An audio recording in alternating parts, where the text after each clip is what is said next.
और मरी में रेस्क्यू ऑपरेशन का काम तकरीबन मुकम्मल है। मरी में फंसे बेशतर सयाहों को रेस्क्यू कर लिया गया है। मरकजी शाहराहें खोल दी गई हैं, जबकि राब्ता सड़कों की बहाली का काम जारी है। पंजाब हुकूमत ने मरी जाने वाले तमाम रास्ते बंद कर दिए।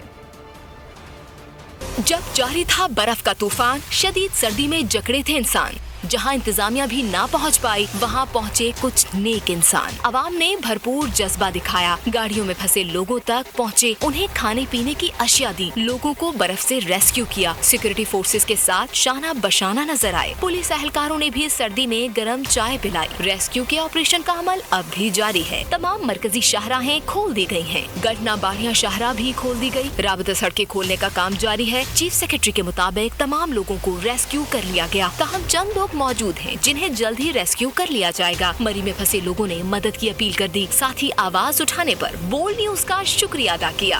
हम 3 दिन से मुसलसल फोन कर रहे हैं, मुसलसल फोन किए जा रहे हैं। हमारे रास्ते दोनों तरफ बिल्कुल बंद पड़े हुए हैं। ये बोल न्यूज का शुक्रिया जिन्होंने हमें ये प्लेटफॉर्म मुहैया किया है, जिनके लिए हम ये वीडियो बना के शेयर कर रहे हैं। इस वक्त मरी शहर अंधेरे में डूबा हुआ है। होटल भी तकरीबन खाली हो चुके हैं। पंजाब हुकूमत ने मरी जाने वाले तमाम रास्ते बंद कर दिए हैं। शहरियों को खबरदार किया है कि वो हरगिज मरी का रुख न करें। सब्सक्राइब करें और बेल दबाएं ताकि कोई खबर रह न जाए।